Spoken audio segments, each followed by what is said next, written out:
Hello, today I'm going to be showing you how to make a mask out of ceramics. First we're going to start off by making a paper mask, and this is going to act as our mold. So it should end up looking something like this, just your general shape of the mask.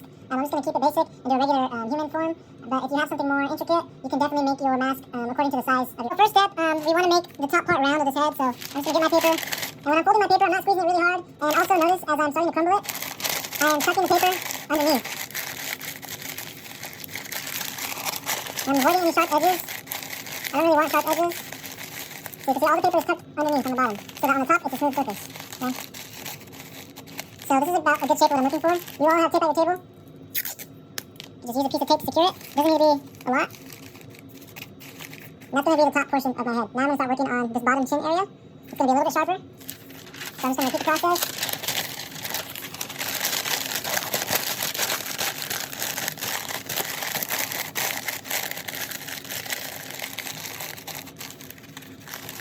And you can see I have this bottom portion, and it'll start to look like an actual face. It doesn't have to be super perfect. This is just going to be a general outline for us to get started. And also notice how my piece isn't super flat. I'm not squishing it down. The reason why we want it kind of raised is so that when we put our slab of clay on top, it's not completely flat. We want it to have a thickness, okay? So if I rotate it, we can see it will come off of the table. Now I have two undercoats of paper. We can connect them so that it just stays in one place. And that will be my general shape, okay? Because we have some crevices and folds, what I'm going to do is I'm just going to take a long sheet and I'm just going to blank it. I'm just going to tuck this in. We're not putting a lot of pressure. We're just doing the top coat of paper to really secure all of my underpieces.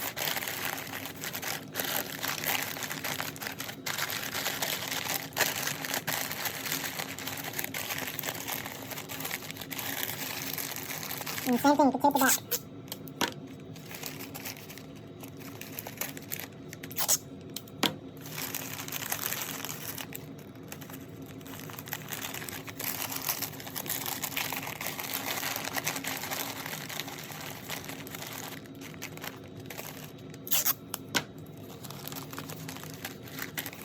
Alright, and this will be my mold. The next step is to roll out a slab of clay. I'm just going to set this aside for later. You guys should be writing your name on it and your period number so that we know whose it is, okay? Those of you who just joined the class, I'm going to show you how to roll out a slab of clay. If you already know how to do this, if you're returning for the second semester, then you can go ahead and skip this part. Basically, I like to kind of smush it in my hand first. And then what we're going to do is use this kitchen roller.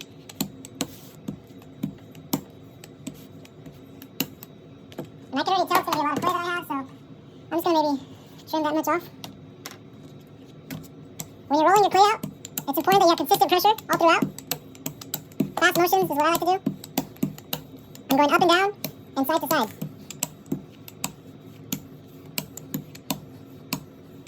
And I like to flip the clay as I go along so that it doesn't get stuck to my mat.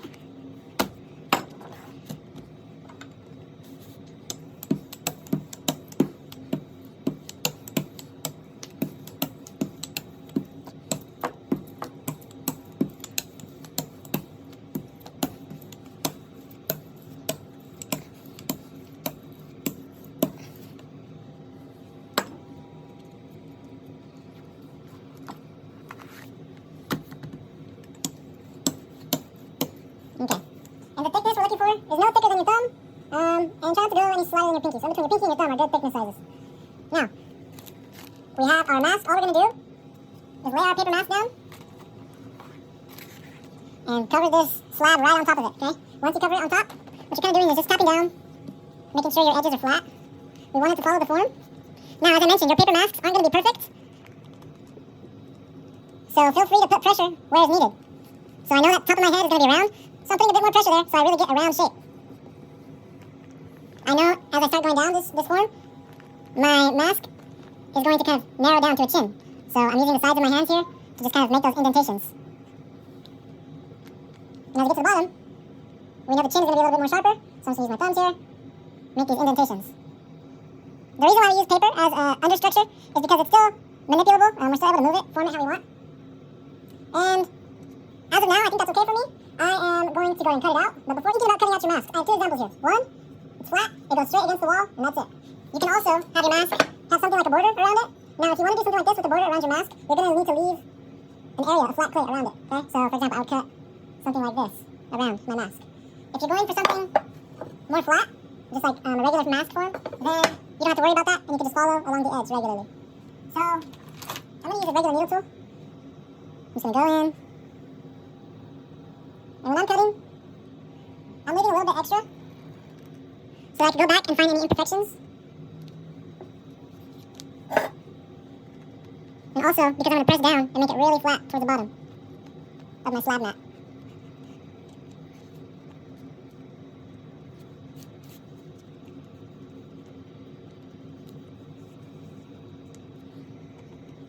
Alright, so there's my mold. From here, you can start adding more details. Let's see. I like to sketch out my major parts.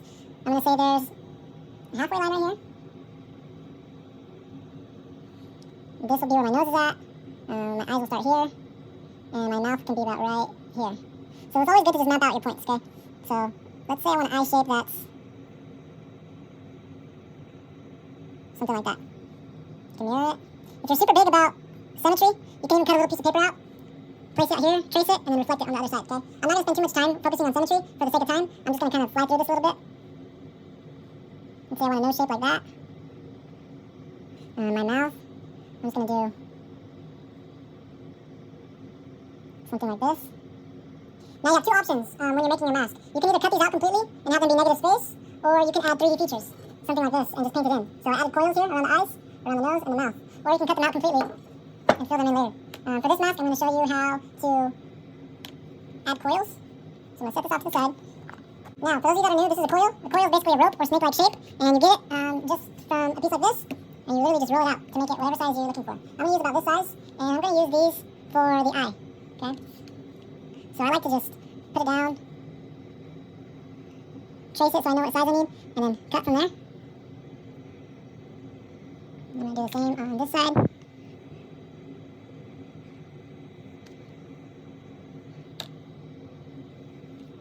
I'll maybe use this for... So step is to score and slip. So you guys know score and slip is what we do to all of our pieces we are attaching. If you don't do this, your project is going to break, your pieces will fall off. So make sure you're doing this with any pieces you are attaching together. So you're basically making little score marks here, and also the side of attachment. That's called scoring, is making these scratch marks. Slip is basically liquid clay, watered down clay, and that's going to be our glue. So you got a brush, put it in there, and same here.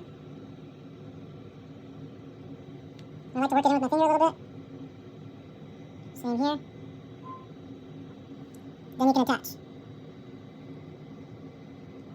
When you're attaching, you can press down a little bit. Slight wiggle to make sure it's secure. Now, to really blend it in, what I like to do is get a shape like this with your tool and just kind of press down on the edges. You're kind of dragging this clay to the bottom. We want to fill in the seam on the bottom. And I'll go back with my finger and smooth it out. So you're pushing down the clay to cover the seam, and then you're using your finger to smooth it out. And you're going to do that all around.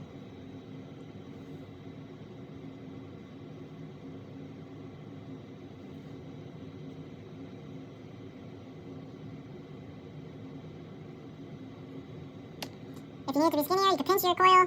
You can pat it down to kind of compress it a little bit more. Go on the inside. It really just depends on your mask and what type of shape you're going for all of your features, okay? So everyone's mask is going to be different. Your mask shouldn't look exactly like the one I'm doing right now. Your features are going to look different. It just depends on your sketch and what you're going for. So keep that in mind throughout this process. It doesn't have to look exactly like mine. I have masks in the classroom that all look pretty different from each other, and they're all used with different techniques. So I'm going to show you, maybe if you're going for a more realistic eye, what you can do on this side here. For more realistic features, you're probably going to need thinner coils. So if you're going for something more realistic, something like this here on the eye, how I would start is by rolling out a little sphere for the pupil of the eye. Let's say I want it here. Score, score, slip.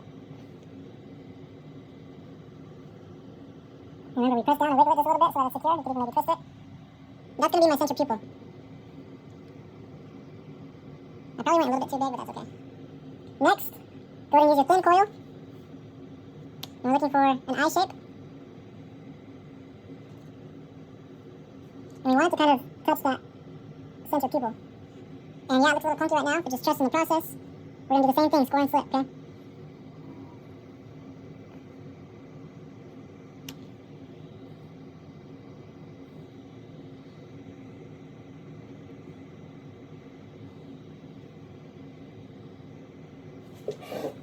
Okay. Press down a bit. and it resembles a coil a little bit too much. So I'm doing the same thing I showed earlier, dragging this clay down and filling in that seam.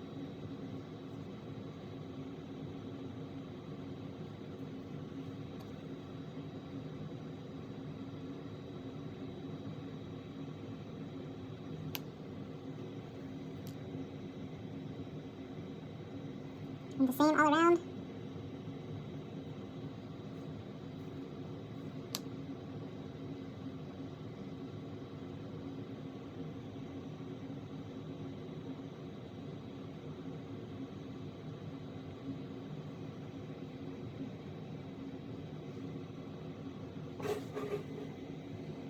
Now I probably made this eyeball a little bit too big, so I'm just going to adjust it. Take some off. And that's what's going to happen with your mask. You're going to have to do a lot of adjustments, a lot of trial and error, and just trust the process. You're going to make adjustments when you need to. So I would say that's probably a better size.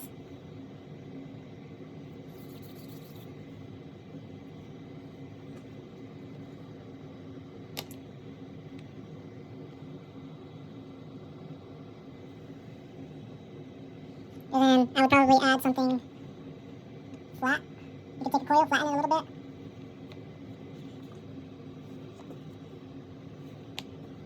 You can have an eyebrow shape if you want to add it up above right there. You can add texture to it by, just adding some eyebrow lines. And for something like the nose is a bit tricky. Let's add a coil in the middle, like a bridge of our nose. It's probably a little bit skinnier on the top, right? I'm gonna score. And your mask might have a cartoon-looking nose, it might have an abstract nose, it might not have a nose at all, so this may or may not be useful to you, but either way, there's good techniques involved in this, and it's going to help you with your mask, regardless of whether it looks realistic or not.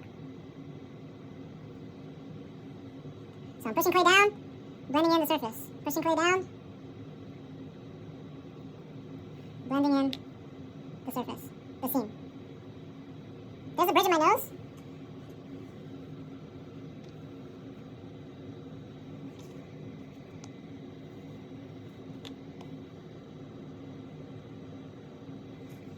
What I want to do here, let's see. I'm going to use some of my slab, my leftover slab from earlier.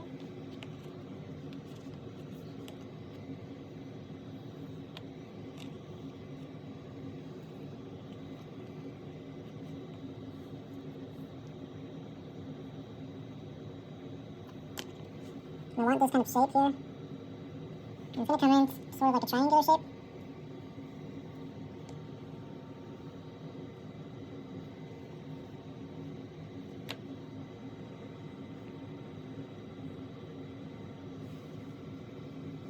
I'm just going to kind of sculpt it with my fingers.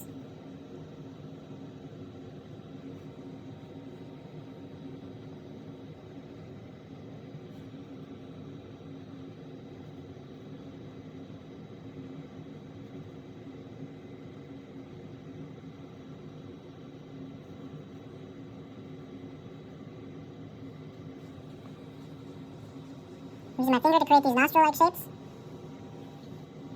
Now I got the bridge of my nose. I use my finger to kind of flatten it out a little bit more. It looks too sharp. Just lightly tapping down. And I noticed that it looks a little bit flat here, so I'm just going to add some little spheres on both sides.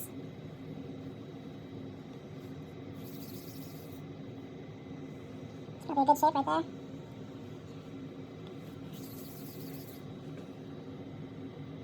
Here also.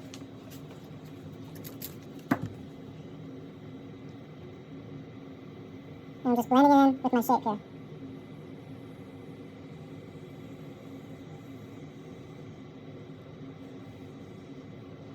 Probably even pull it down a little bit. Okay, and that's about how to get a nose for right now. I would let it dry a little bit, spend some more time sculpting on it. But for the sake of time, I'm just going to leave it at that, okay? And basically, you would go about doing the mouth the same way we did the eyes, okay? So, here's what I have as of now. Got the nose, got the eyebrow. You could do something more maybe abstract, geometrical there. When it comes to hanging your mask on the wall, if that's something that you're interested, what we're going to need, I'm going to let this dry for a bit. We're going to need a slab. Basically, we're looking for the shape here. So, what you're going to do you're going to want to cut out a triangle. I mean a rectangle, I'm sorry.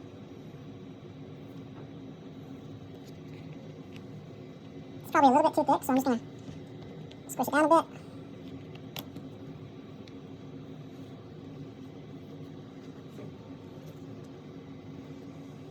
Alright, better. After you have all your sculpting done, you can also, don't forget, you can also add designs, whether you want to do like circles, whether you want to do zigzags, if you want to add like a tier or something, if you want to add writing, Roman numerals maybe, not sure. But now's the chance to do that once you have all your sculpting done. Then we're going to let it dry for a little bit. You can even possibly use a heat gun. Next step is to remove your paper. And at this stage it should be dry, and then we can smooth out the inside if you'd like. You don't necessarily have to. Now I'm not going to be using this anymore, so I'm just going to let it rest on its face. You shouldn't do this though for your project, okay? Boom. Basically, if we want it to hang on the wall, we need a piece of rectangle, a little slab here. It needs to be secured very well, so you got to make sure you really score it in well. And slip. You're blending in the clay really well. Blending in the clay really well. And you're just going to wiggle it, compress. Make sure these edges are smooth. If this part breaks off, then you're not going to be able to hang it on the wall. And also make sure it's really secure, because if it is hanging on the wall, and then your piece breaks off because you didn't score and slip, then your project's going to fall on the floor and most likely break. Okay? Now, if you want it to hang on the wall, it's got to be the same, less than the length on the sides. So this rectangle, it can't stick out farther than your mask does, because then it's not going to be able to hang on the wall right. So it's got to be shorter than the distance of the side of your mask. And what I'm looking for here is a smooth attachment. You can see there's no cracks there. The seam is blended in really nice, and you got to add 2 holes. So I already blended the seam. I'm going to have to trim it a little bit because it's too long. And then you just got to make 2 holes. And I just like to use the back of one of my tools because it has a perfect circle. 1, 2. And that's all you need to do, okay? So you see what that looks like? 2. And seam is blended in. Alrighty, that's how you make a mask.